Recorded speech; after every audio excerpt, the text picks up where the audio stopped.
Rob Dauster here. I got Jeff Goodman with me. Hell no. John Fate. Are we still live? Field of 68 till I die. Get it to you. I'm sorry, man. I blacked out. Randolph Children. DJ Khaled, you know the big DJ Khaled guy? Hansbrough up and in. Goodman needs to be fired all the time. Josh Pastner. You're going to beat people straight up. You know the deal. Drink responsibly tonight. I'll be drinking with you. Jarrell McNeil. From the bluest of the blue bloods to the smallest of the mid-majors. This is Field of 68 After Dark. Welcome to the Field of 68 After Dark. It's a Thirsty Thursday edition, ladies and gentlemen, and we are just 2 sleeps away from one of the greatest college basketball slates of this season thus far. We got Rob Dauster here. We got Tyler Hansbrough here. My name is Greg Waddell. We're going to break down all the action from tonight. We're certainly going to get into a ton of the action this weekend. We've got a special interview with the one and only Scott Drew that Rob Dauster did himself. And there's plenty of more surprises in store tonight. But gentlemen, let's start with the action tonight. We're going to start in Rob Dauster's favorite conference, the Big East, where Marquette was on the ropes. St. Thomas, they were 23.5-point favorites coming into this game. You see the final score below me. Oso Ighodaro, phenomenal tonight, 21 points, 8 rebounds, 2 assists, 2 steals, and a block. But this was a 1-point game with 3 minutes and 40 seconds left to go. Rob, you have been giving me shit about thinking Michigan State was better than Marquette for the last 2 months. I had a tweet ready for you tonight, my friend. So you better thank the Golden Eagles for not blowing this one. Yeah, that was it got a little sweaty at the end there. You know, I was a little bit nervous about that, knowing that I was going to have to jump on and do the show with you, because knowing you, Greg, you were not going to hold back in a situation like that. I think that this is just one of those things where it's like, it's the middle of finals. You just came off a bunch of big games leading into this. You got Big East play coming right at you. They're staring at you down the barrel of the gun, coming up. And it's just, sometimes it's hard to get up for games like this on a random Thursday night when nobody else is on campus and the arena's half full, and it doesn't feel like a college basketball environment. And let's call it what it is. The Tommies are good. We went up and did Summit League Media Day today. Parker Bjorklund, I don't know if you guys know this, is he already bought his own house. He was a walk-on when St. Thomas was still a Division III program. He just was a student at the school and happened to say, hey, look, I played basketball in high school. Do you think I could come play on the team? After playing in intramurals for a while, came out, ended up being a great player for him at the D3 level. They move up to the D1 level, and lo and behold, he ends up being a great player for him there. They run a lot of interesting offense. They shoot a lot of threes. They space the floor. They are difficult to guard. And when you have a team that plays that style and can shoot a lot of threes, in a game where, let's just call it what it is, Marquette is not going to be as fired up for this game as they are for pretty much anything else on their schedule. Sometimes it can get a little sweaty, but they managed to find a way to pull it out, unlike your Spartans, Greg. Yeah, Parker was hooping tonight, to be clear. He had a couple big moments late. There was the weird, flagrant review that worked its way in St. Thomas's favor, and then Bjorklund hit a big 3 right after to really make it sweaty for Marquette. But I thought we saw Marquette's balance win out tonight. Obviously, Oso had the big night, but, man, there were a lot of guys that contributed. Tyler, are you concerned with this performance from Marquette, or is this just exam week, write it off, not worried? Actually, I would say a little bit of both. When I watched the game, I thought Marquette I thought they tried to force the ball into Ighodaro too much late in the game, and he didn't really have the best position. Even though he had such a size advantage, I thought at times it worked against him. And that flagrant, by the way, was not a flagrant. That was, in my opinion, just a bad call on the refs. Even after they reviewed it, I didn't really think that warranted a flagrant one. But to be honest, when I watched the game, I hated the way St. Thomas played. They hemorrhaged threes, and they made a lot of them. They made a lot of tough contested shots. And a lot of those threes that went in, I mean, it was good defense. Just tip your cap to them for having better offense. But I think St. Thomas just made unbelievable shots, and I think Marquette had a game plan of going inside because they had such a size advantage and got a little bit out of their rhythm offensively and mixed it up and kind of threw them off a little bit. Yeah, I thought you saw their confidence grow throughout the game too. There were times Marquette could have pulled away early. they didn't, kind of let him hang around. And then all of a sudden, some of those threes start bombing in. You're like, yep, this is going to get dicey. Mm-hmm. Tyler Kolek, though, has to be at the top of the list of guys you want on your side if something gets dicey. I mean, he didn't have the big scoring night, but 10 assists, 3 turnovers tonight. Rob, once again, proving why he's one of the best, if not the best point guard in the country. Yeah, you got to love that backcourt, right? Tyler Kolek and Cam Jones. You got a guy who can score, who's willing to make plays, who is going to make things easy for his teammates. And you got Cam Jones, who is a certified bucket and also a great dresser, our Field of 68 fashion correspondent, and a guy that makes fun of Jeff Goodman. What is there not to like about Cam Jones at this point? No, I mean, look, it's one of those things. It's one of those weird games. It's one of those moments where it's like a look ahead. What do we call it, Greg? Look ahead spots. So I'm not worried about Marquette at all. This is a very, very good basketball team. They've proven they're a very, very good basketball team. We know what they can be. And if anything, what he's gonna take out of this is why you guys can't sleep. This is why you got to show up every single night, because you might get picked off by a team whose nickname is the Tommies. It is a great nickname. And I'm just glad, for the record, that the Field of 68 is finally using someone else from Marquette as their fashion correspondent, because you've been using Shaka Smart as your fashion correspondent for about 5 years now with the double T-shirt look. There was another team that was in action tonight that this game on paper, for some reason, kind of it felt like it could have the same effect that Marquette had tonight of just a sleepy exam week spot. That would be Wisconsin against Jacksonville State.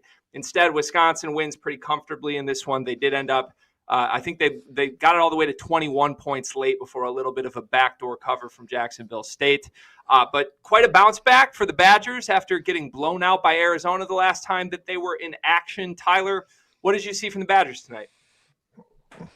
I thought they played well. There wasn't anything magnificent from them. But like you said, it was a good bounce back game for them, because I know last year, once they had a bad streak there, and they seems like they lost a little bit of their confidence.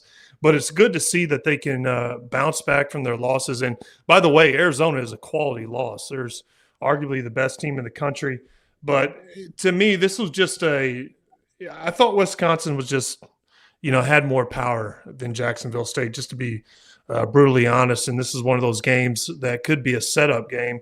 In the middle of exams, guys aren't that excited, but Wisconsin came out motivated. Crawl came out and had a big game for them. So, I thought Wisconsin just had more firepower than Jacksonville State. It also went Wisconsin just doesn't do it for me, Greg. Like I don't love watching this team play. I don't love the way the style that they want to play, right? Like I think that there is more talent on there than we kind of see. I think that there is enough pieces to be able to give them a little bit more freedom offensively than they have. When you have an AJ Storr, when you have a Connor Essegian, when you have a Chucky Hepburn, when you have a John Blackwell, when you have pieces like this, a Max Klesman, who we saw go for 21 in the first half against Marquette, I would love to see them take more than like 16 threes in a game. I'd love to see a little bit more pace and space. It's not like you have Frank Kaminsky walking through that door right now up front. So all due respect to Tyler Wall and Stephen Crowell, but they're going to win games. This is like, I feel like this is kind of what you expect out of Wisconsin right now, right? They're going to win some games that they're supposed to win. They're going to lose some games that they're supposed to lose. And every once in a while, you're going to get a performance like they got against Marquette. But I don't know where the ceiling is with this group. I feel like they're properly ranked right around the top. I know you're the Big Ten guy, Greg, so tell me if I'm crazy on this, but I feel like that right around the edge of the top 25 is probably the right spot for them. I just, there's nothing about the way that they play that makes me sit here and say, yeah, I can see that team making a deep run of the tournament. Yeah, I think you're right. I think they have a winning formula, at least a formula built to win in the Big Ten and take care of business against lesser opponents, right? That's why they don't struggle with teams like Jacksonville State, because they just grind you to a pulp. They get to the rim, they assert themselves with their size, and it works. What I do think is notable about Wisconsin, just compared to the past few years of Wisconsin, is what AJ Storr gives them, is what a freshman like John Blackwell gives them. They have a little more athleticism, a little bit more perimeter quickness. And I think that is notable, even if those guys aren't in featured roles every single night because, look, they do have a lot of guys who can beat you. Like, we've seen Stephen Crowell be the best player on this team, as he was tonight. We've seen Tyler Wall do it before. We've seen Chucky Hepburn do it before. So I like the pieces here. I think you're right. They're probably the third or fourth best team in the Big Ten. That's not saying much this year, and it certainly doesn't make me want to buy the Badgers when we get to the NCAA tournament, but it's nothing to write off, and it probably does belong somewhere in the lower half of the top 25. So I don't know. We'll see. The Arizona's a tough matchup, like Tyler said, for anybody, though, right? Like, Arizona is not a bad loss for any team. You wish you would have kept it closer than 25 points, though. I think the Badgers would definitely say that. All right, those are the two big games from tonight, guys. I want to ask you about a big storyline, though, that has kind of swept over college basketball in the last couple of days. That's the Kenny Payne situation at Louisville. Rob, I'm going to put it to you point blank. Is this coming to an end as soon as tonight? I don't know if as soon as tonight is when it's coming to an end, but it does feel like we've kind of reached the inevitable parting of ways at some point, whenever it ends up happening. I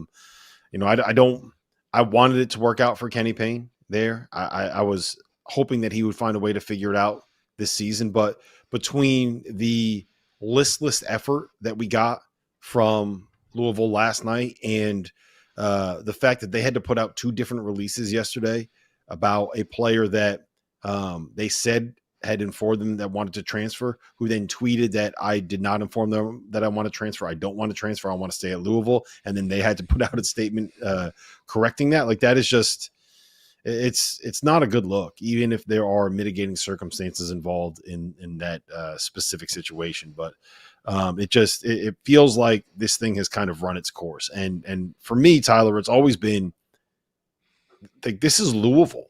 This is the Louisville Cardinals. They won the national title in 2013. They won 3 national titles since 1980. Like, this is a program that you can make a pretty strong argument is a top 10 program in the history of the sport. There should never be a situation where they are as bad as they are, where they have the effort that they have had last night, where they are in a situation where we're looking at like back-to-back single-digit win seasons. Like, that's not the way that it should work. If you're Louisville, there are, I would say, you can count on 2 hands the number of coaches in the college ranks right now that you probably would not be able to hire, or you can't even at least give a phone call to if you're Louisville, right? There are a lot of very good coaches that are at very good jobs that are working, that are winning a lot of games right now in the place that they are, that are going to, at the very minimum, take the call when Louisville picks up the phone. Like, it's just the fact that you are in this position where they are right now is just not something that you should be if you were Louisville. And I think to me, Tyler, it feels like this is it's kind of run its course. I would agree with you, Rob, and you broke it down pretty good for us. It is Louisville, and that's the most frustrating part about this is it's not like I'm a huge Louisville fan, wanting Louisville to do good. I mean, Louisville is a powerhouse in college basketball. And also, when I think about this, I do not think that Kenny Payne has handled himself well with the media. And I think the way he answers questions and sometimes his press conferences, there are some weird statements and weird things that are said that has my head scratching. And, sometimes, I think the parting of ways might be both good for the university and for Kenny Payne, because Kenny Payne came in with a very good reputation as being a good coach.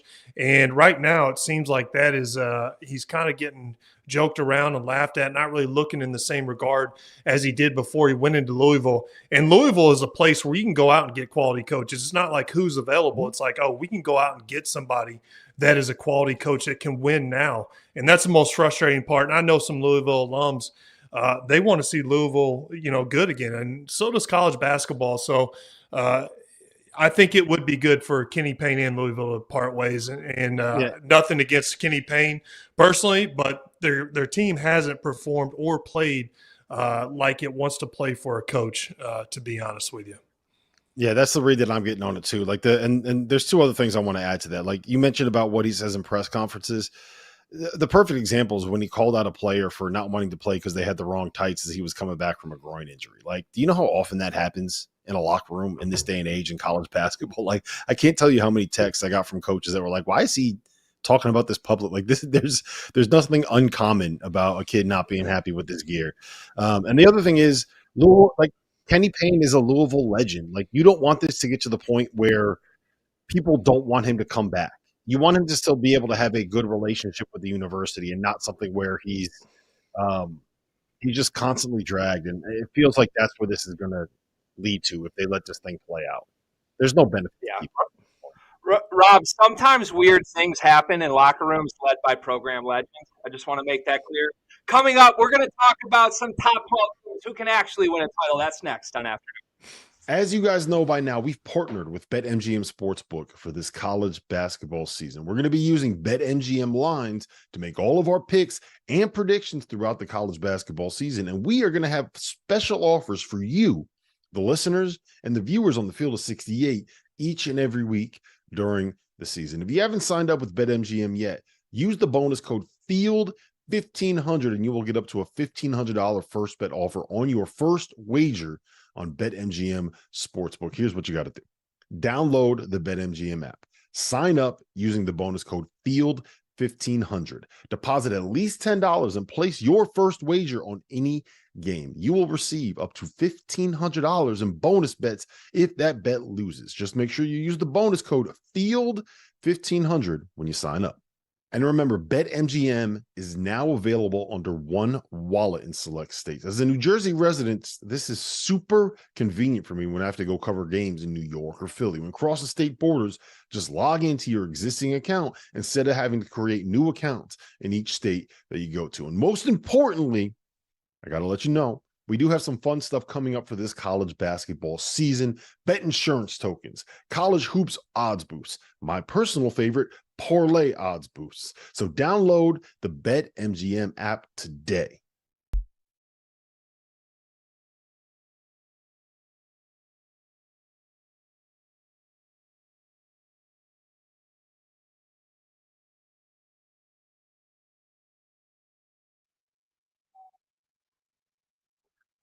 Welcome back to the Field of 68 After Dark. Thank you for rocking with us tonight. It is time to talk some of the best teams in the country. I got Tyler Hansbrough with me. I got Rob Dauster with me. My name is Greg Waddell.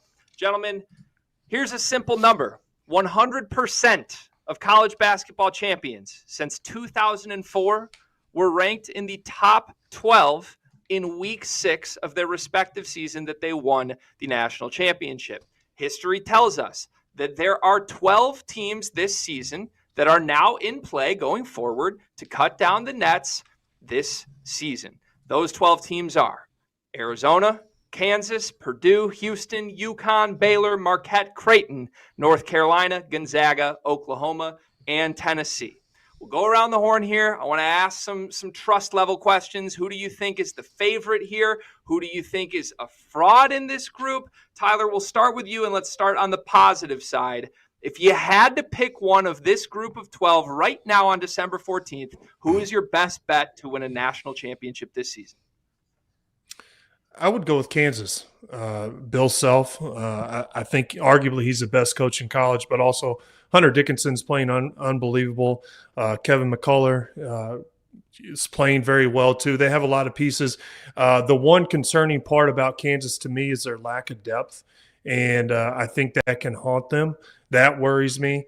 But KJ Adams is playing unbelievable right now, and he's a complimentary player to Dickinson as well. And anytime you're getting production and scoring from him, I think it provides that much of a boost for Kansas. So for me right now, I'm a big believer in Kansas out of that whole group. And also I would just want to point out that Duke is not in that list. So that is a plus for me as well, and that's good to see as a Tar Heel.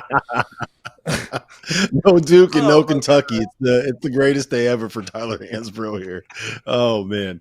I like Kansas. I'm going to go with Arizona here, and I know it's kind of trendy. And shout out to ESPN's John Gassaway. He's the guy that put me onto this whole the top 12 in week 6 thing. He's been doing that for like 6 or 7 years over there.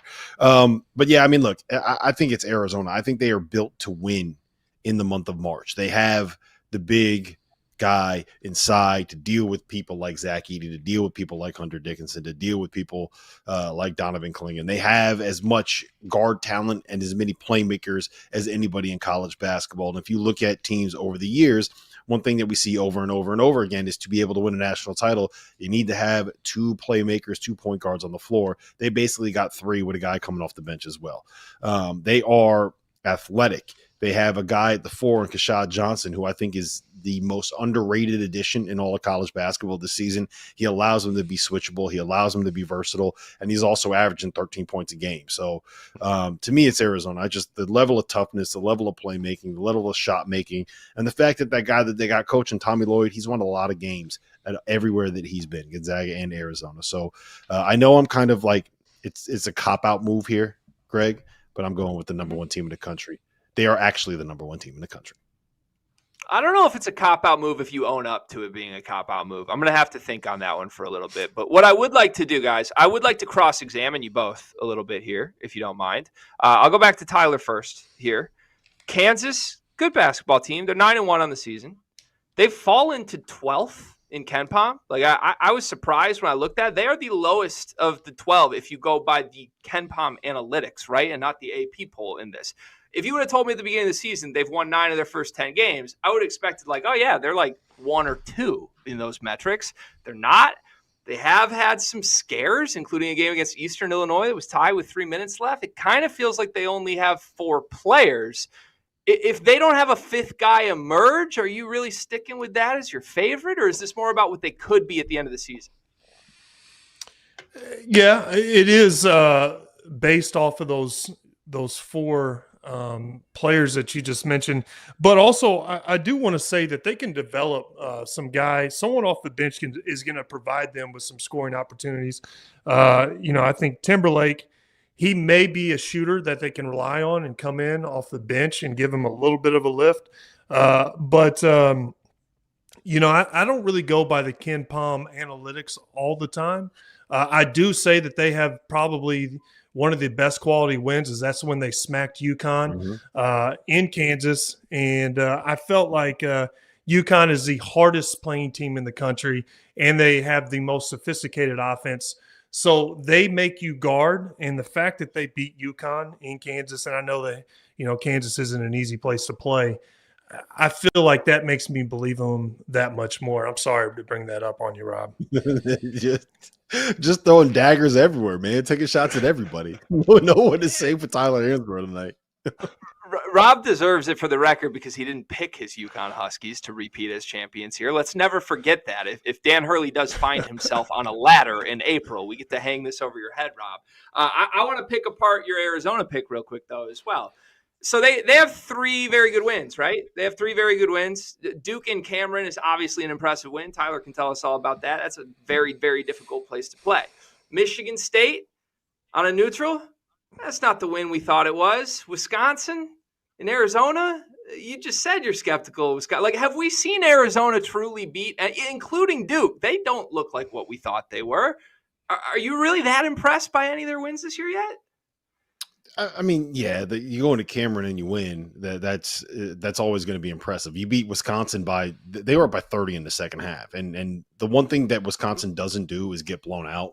Well, I guess unless they're on the road against Providence or Arizona or whatever it is. But to beat them the way that they beat them is something that I think is impressive. But to your point, we're going to learn everything we need to know about Arizona the next 9 days. They get Purdue in Indianapolis, then they get Alabama, and then they get Florida Atlantic all in the span of the next 8 days before Christmas. So we will know if this argument is smart, if it's dumb, if it's savvy, if it makes me look like an idiot by December 23rd. So we're going to know everything we need to know about Arizona. I am willing to bet on them. I am willing to ride with them. I will say this, though. If Braden Smith is going to do what he did against Alabama, like if he's that dude, I don't know, man. Like that, Purdue could be a problem. Like they have the most unstoppable force in college basketball, and they got a point guard that can get you 27 and 8. Okay, that's eye opening. Yeah, The vengeance narrative, right? We've seen it before. You talked a lot about it this offseason. We saw Virginia come back on a mission. I think Purdue's on a similar mission right now. You mentioned betting. Let's bring up the betting odds, if we could, for these 12 teams, because some of these surprised me a little bit more than others. I'm not surprised Oklahoma is at the bottom of this list. I am surprised you can get a team like North Carolina at 30-1 odds with Creighton at 20-1 odds after UNLV just smacked them last night in Nevada. I don't know about that. Tyler, are your Heels some good value here at 30-1? They are. And the reason I say that is because they're a veteran team. They have veteran guys, experience. RJ Davis, by the way, is not the same player as he was last year. And I've said this multiple times on this show. He's a consistent scorer. He's averaging like 21 right now. He is providing them with a boost, and it's really taking a lot of pressure off Armando. But also we have Harrison Ingram, a veteran player who's come in, and he's been a plug-and-play guy for the Tar Heels, and he's provided us with the opportunity to go with different lineups and play smaller and also stretch the floor and bring the defense out and let Armando work inside. But the one concern that I do have with my Heels is the depth. I think we have to get some quality play off the bench, and we have to use the bench a little bit. I think that we just can't go heavy with the starters and expect them to play all year. And then when one of the guys gets hurt or it's late in the year and the guys are exhausted, expect so much from them, especially if you bring a guy off the bench and you don't play him in the early part of the season, expect him to come in and do a lot of things in the middle of the year. That's going to be asking a lot of somebody that doesn't have the experience and can be a little rusty. Those are my concern with the Hills. But also the other major concern is if we show up and play defense, that's where my biggest concern lies. If defense, I think we can beat any team in the country. Defensively, we haven't been as good as I thought. So those are my concerns. Yeah, I agree with you wholeheartedly on everything you just said there, Tyler, especially with the defensive stuff. Like, it's nice to see North Carolina with two guards that kind of have roles that are identified, with Elliot Cadeau as the creator and RJ Davis is the guy that's going to go finish all the stuff that gets created for him. And Harrison Ingram's been a revelation, man. He's been awesome this year. I think North Carolina is the best value on that list. I also want to throw out there Baylor at 20-1. I think Baylor is closer to like the UConn Houston level than they are at 20-1. Like, I think that they are a better team than Creighton. Love this Creighton team. Love what they are defensively. They don't have someone that can make stuff easy if they're not able to get shots out of the offense that McDermott creates. They don't have, in my mind, enough one-on-one creation. And Tennessee, I'm kind of in the same thing. Like, they're going to guard you. Do we trust Dalton Connect to be good enough for 6 straight games to go win a national title? I don't know. I do trust Baylor to be able to be good enough defensively, and I do trust their goal. Like, Jacoby Walter is a stud. Like, he's going to be a top 5 pick. I think Ray J. Dennis, now that he's kind of getting acclimated to this level, gives him another shot creator in the backcourt. Langston Love returned quicker from an offseason injury than I think anybody expected him to do. Jaden Nunn's been really good in his role. And Eve Missy is, I don't know if he's going to be a pro this year, but he's going to be a pro at some point. So I think Baylor is, I would probably bet them all the way up to what, like 13, 14-1, something like that. And you can get them at 20-1 right now at BetMGM. But the other thing I want to just point out is there's only one team in this like poll from the week 6 poll, the John Gasaway week 6 poll, that was outside the top 9 that won a national title and was able to find a way to get it done. And that was Villanova in 2016. So like at this point, the interesting thing to me, guys, is like, look at Florida in 2006. They've already made it into the top 6. Like, you look at the UConn team in 2011. They already made it into the top 4. Like, some of the weird years and surprise teams that made their run, like, they figured it out early, and we were able to figure out some of these teams early. So, like, what do we do with Oklahoma, guys? Greg, what do you do with Oklahoma here? I think you try and forget that they're in the top 12 right now before you fill out your bracket. That's what I would do. I mean, look, it's a good basketball team. Don't get me wrong. Like, we're going to learn a lot about this team in Big 12 play, but I would be lying to the camera if I looked the camera in the eyes right now and said that I trust Oklahoma more than the top 3-4 other teams in the Big 12 right now. Like, give them credit. They've won their games. I think it's another – I feel like I'm ripping – apart right now. But, like, am I supposed to be impressed that they beat Iowa on a neutral? No. Like, USC has their struggles right now. Like, they didn't have Bronny James, and they're still working him back. Like, Providence and Arkansas, they're fine teams. Are we positive either one of those teams is an NCAA tournament team? I don't think we are. I think we hope they are. So, Greg, give me your 30-second take. take on UConn before we go to break. Give me your 30-second take on UConn. They're really, really good. And I think you have an argument that you have the best point guard in the country, or the point guard that I would take when we get to single elimination play. I mean, Tristan Newton, the jump that he has made from last year being a guy who just quietly had a triple-double to this year being like a stone-cold 35-a-night killer if you need him to, is terrifying to me, Rob. It's terrifying. That is what it is. We will be back after this. We have a special interview coming up.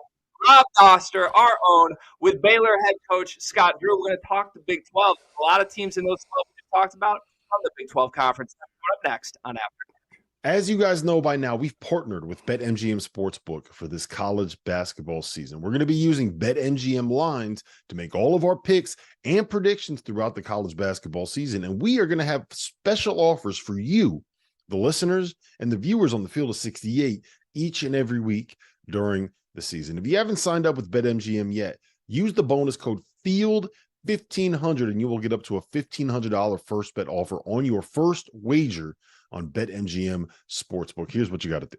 Download the BetMGM app. Sign up using the bonus code FIELD1500. Deposit at least $10 and place your first wager on any game. You will receive up to $1,500 in bonus bets if that bet loses. Just make sure you use the bonus code FIELD1500 when you sign up. And remember, BetMGM is now available under one wallet in select states. As a New Jersey resident, this is super convenient for me when I have to go cover games in New York or Philly. When crossing state borders, just log into your existing account instead of having to create new accounts in each state that you go to. And most importantly, I got to let you know, we do have some fun stuff coming up for this college basketball season. Bet insurance tokens, college hoops odds boosts, my personal favorite, parlay odds boosts. So download the BetMGM app today.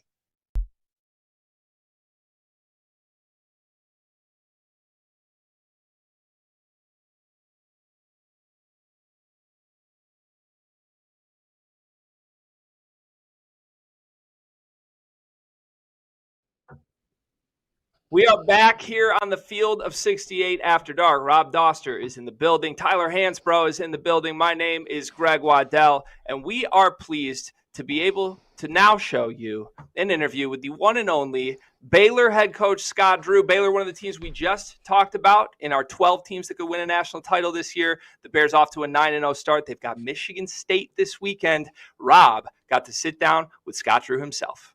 And now let me welcome on to the Field of 68 After Dark, none other than Scott Drew, Baylor head coach. Scott, you're sitting here, one of 7 undefeated teams left in college basketball, 9-0 on the season. What has been the key to this start for you guys?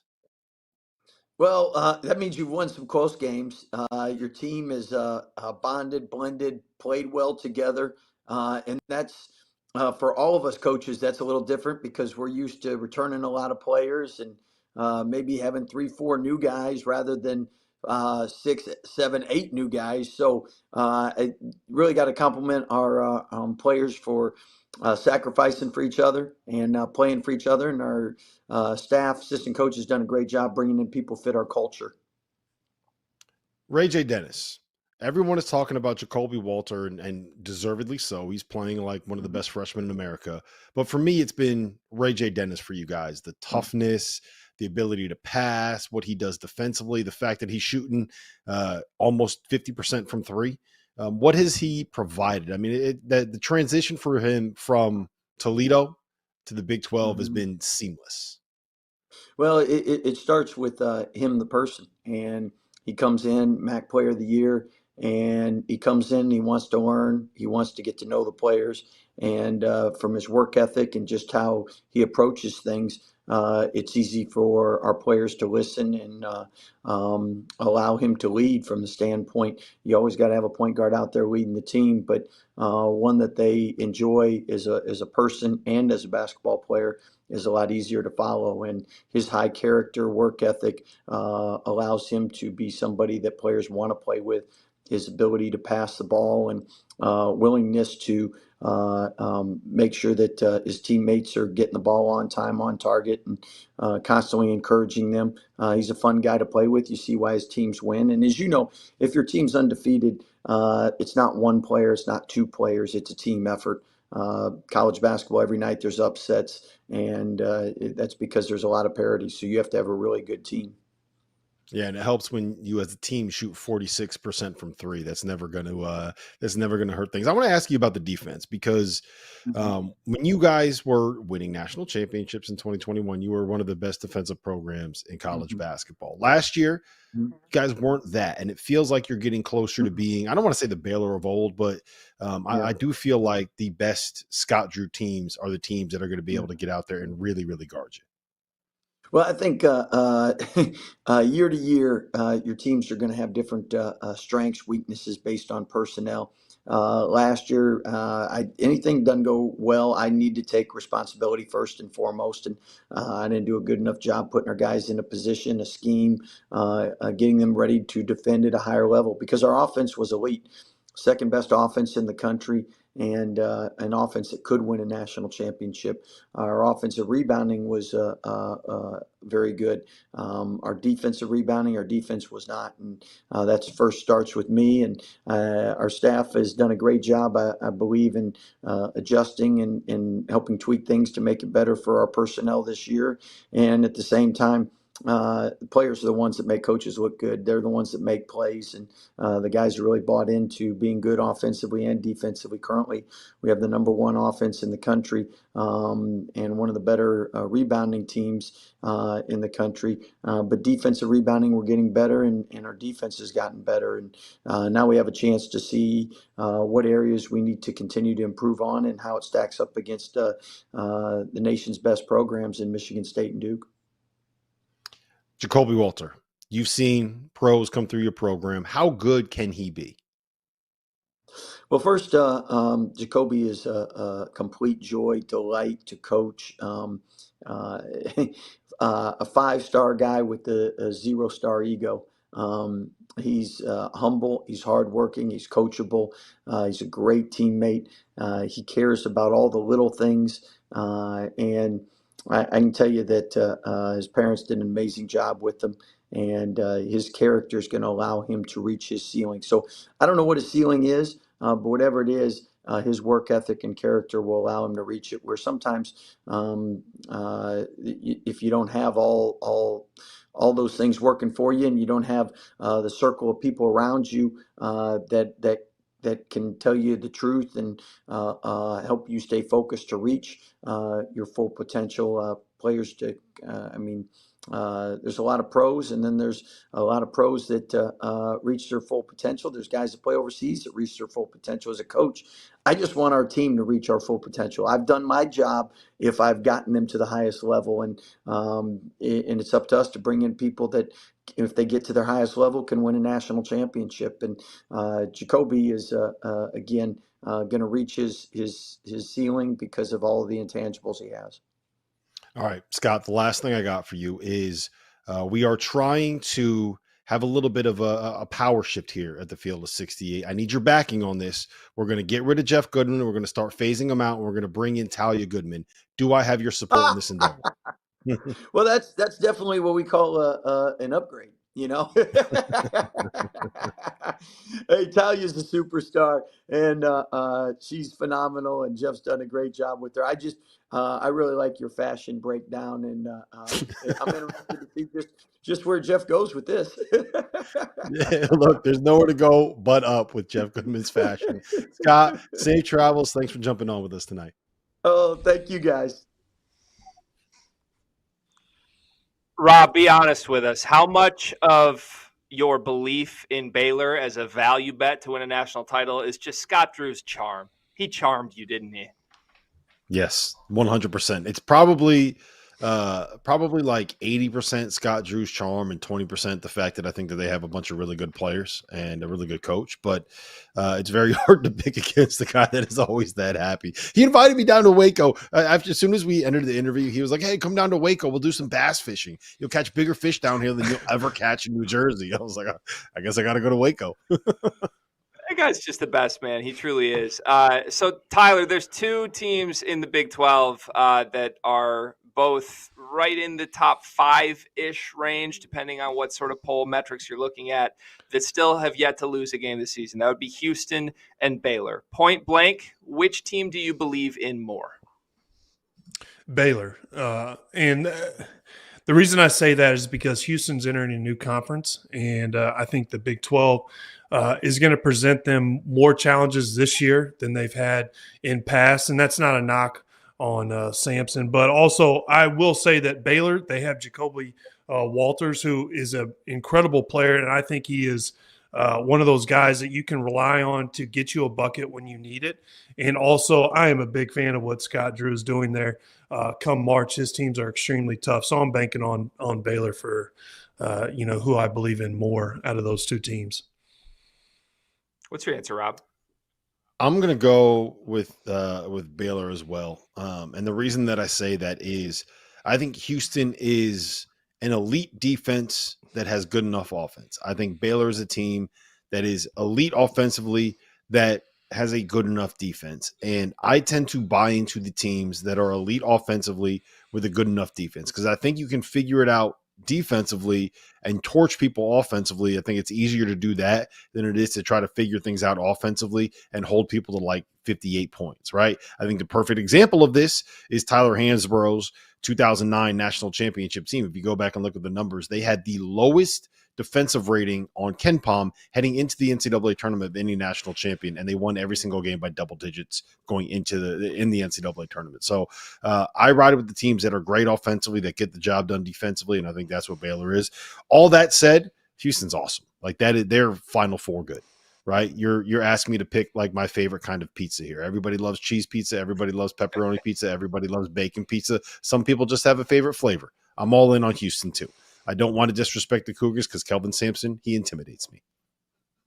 Yeah, as he should. And this is the number one defense in the country that we're talking about with Houston. So somebody in our group of three tonight has to pick them. I will rock with Houston, just for the record. These two teams only do meet once this season. Advantage Baylor. That game will be played in Waco on February 24th, maybe with some major Big 12 title implications on the line. But quick question. Have you guys ever seen the Mighty Ducks movie franchise? Shout out Gordon Bombay. You guys familiar with the franchise? Who hasn't? I'm sure you have, right? I'm sure you have. I don't know. I'm trying to read Tyler's face right now. Like, is he a Mighty Ducks guy? Absolutely. Come on.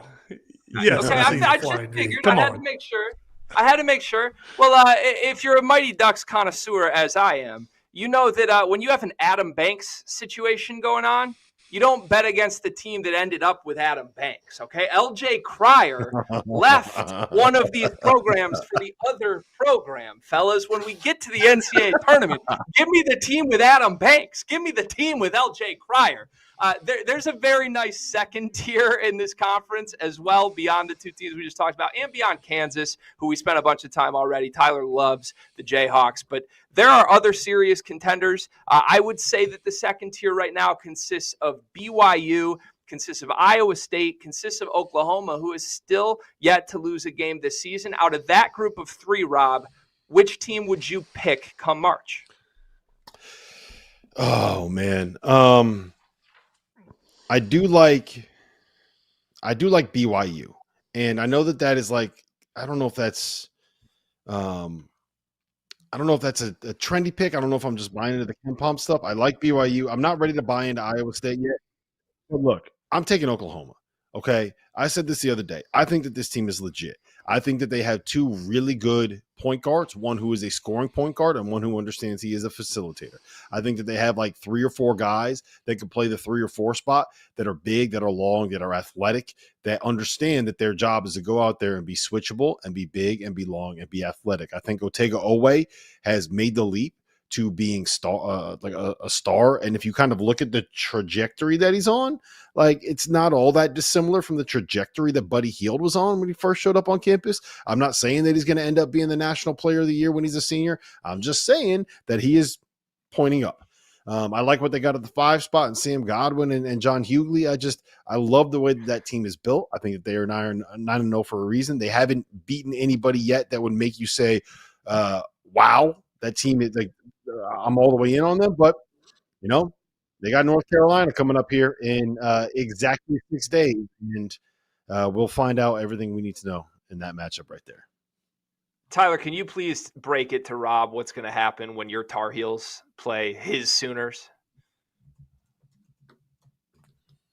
Expectations to my Tar Heels, but they will be battle tested here in a couple weeks when they do face my Tar Heels, and they do come to North Carolina. So that's going to be on a neutral court as well, even though it's in North Carolina.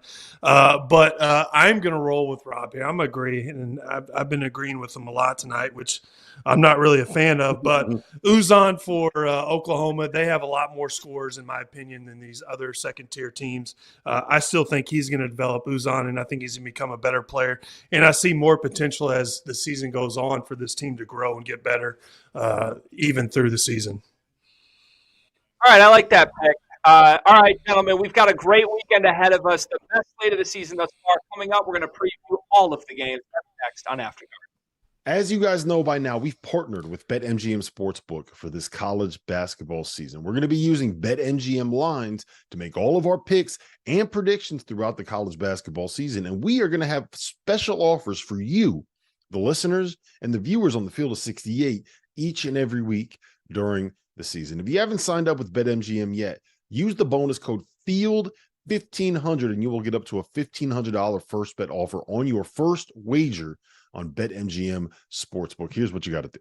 Download the BetMGM app. Sign up using the bonus code FIELD1500. Deposit at least $10 and place your first wager on any game. You will receive up to $1,500 in bonus bets if that bet loses. Just make sure you use the bonus code FIELD1500 when you sign up. And remember, BetMGM is now available under one wallet in select states. As a New Jersey resident, this is super convenient for me when I have to go cover games in New York or Philly. When crossing state borders, just log into your existing account instead of having to create new accounts in each state that you go to. And most importantly, I got to let you know, we do have some fun stuff coming up for this college basketball season. Bet insurance tokens, college hoops odds boosts, my personal favorite, parlay odds boosts. So download the BetMGM app today.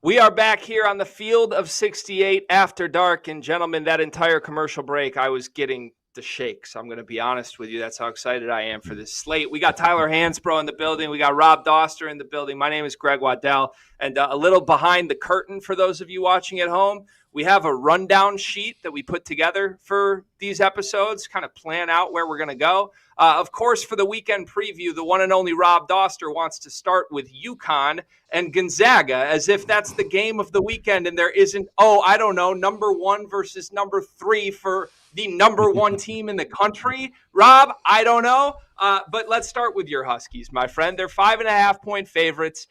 They're playing Gonzaga, who I think this team is kind of slept on for a Mark Few team, if we can even say that, compared to the last couple years where they've been at the top of the rankings.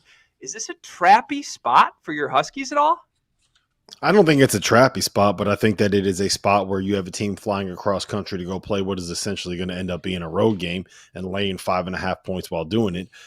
This is where we got to talk about Vaulted, Greg. Vaulted is an app that allows you to participate in daily cash prize pools without an entry fee. It is the place you can store your own predictions forever, and by using the Vaulted Challenge feature, you can prove you're smarter than your friends and Tyler Hansbrough and Jeff Goodman and Greg Waddell and myself. So go download the Vaulted app, VLTED, to challenge your friends, store your predictions, and join daily cash prize pools without an entry fee. My challenge to both of you guys is that UConn is going to go out here and win this game. I am not going to lay the points, but I am going to say that UConn will go out, to Seattle and pick up a victory in climate change arena. I just think there's too much talent there, and I am not buying a Gonzaga team that basically has no guard depth at this point. Tyler, what are your thoughts? Yeah, I think Gonzaga's they're not as I hate to say a down year because I don't want to count them out, but UConn to me, Klingon, Newton, they have too much power, and I think they're playing as a team very well. They're, like I've said, they're the hardest team to guard, play as hard as possible every single night. I love watching them play. I don't think Gonzaga is there as a team right now, and also they just took a big loss to their rival Washington. So I'm going to go with UConn on this one. Is this a big Klingon game, Rob? Like, given who Gonzaga's front court is, they got some youth there. Like, I've kind of been waiting for the Donovan Klingon primetime breakout performance.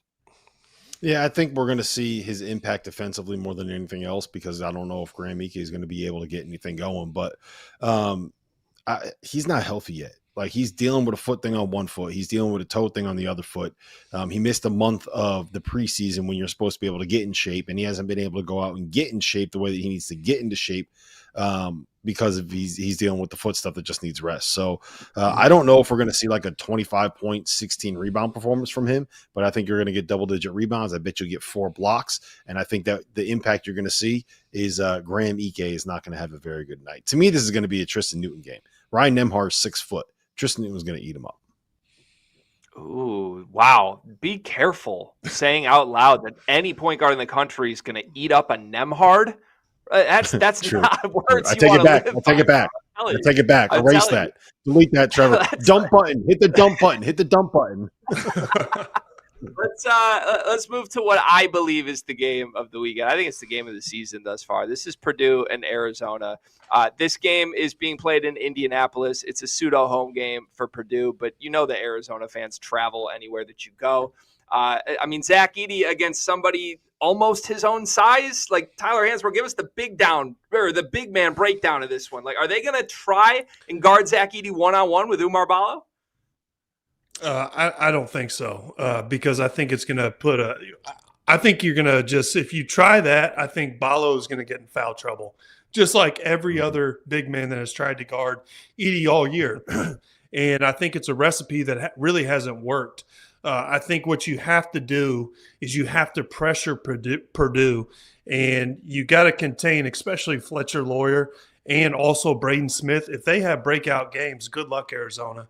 But with that said, Arizona is a high-paced team. I think if they push the ball and they make Edey guard out in perimeter, I think they can present a lot of problems for Purdue. So I do like the way that Caleb Love is playing this year. I think he's a totally different player. He looks comfortable out there, playing with confidence.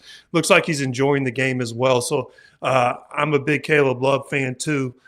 So I like to see that. But this, to me, is going to be the most interesting game outside of my heels, obviously, because I'm got a lot at stake there. But I am interested in this matchup because their styles are so different to me.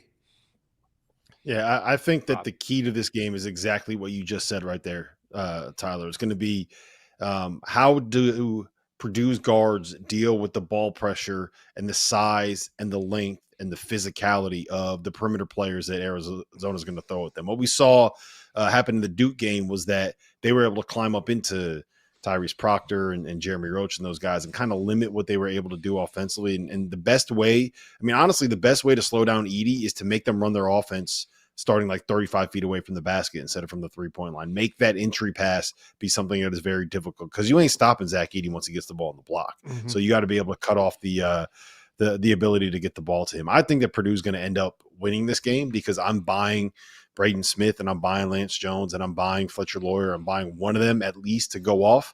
And I think that, you know, when you're playing in Indianapolis, they're going to be playing in a building that is going to be nothing but Purdue fans. There will be a segment of Arizona fans that make the trip there. But I mean, look, this is Purdue's backyard. I think Purdue finds a way to get the win here.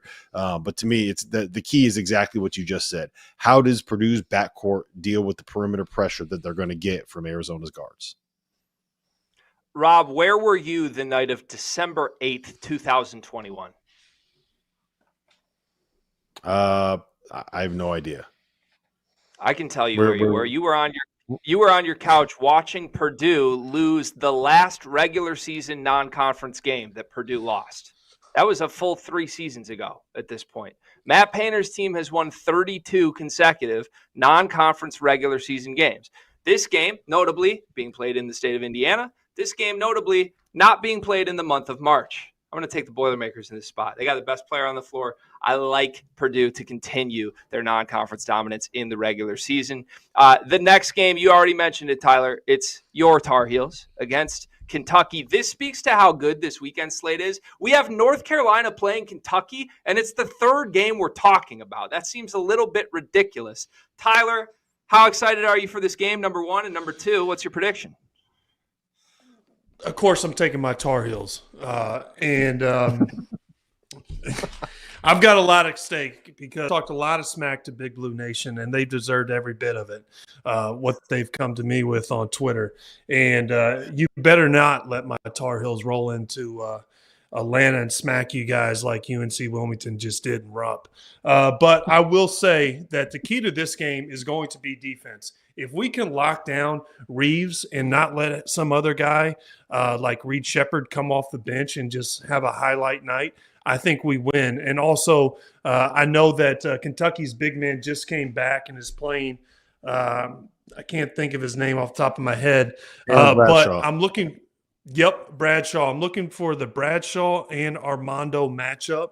That's going to be a great one to keep your eye out. Two bigs going at it. One's a veteran, a lot of experience. The other guy's a new guy, but highly athletic and has a lot of shot blocking ability. So that's going to be an interesting matchup to me. But like I said, if we come and play defense, I think we win. But Kentucky is a team full of younger players, and they can get hot and they can play with anybody. But also they've shown their vulnerability, and they can also lose to anybody as well.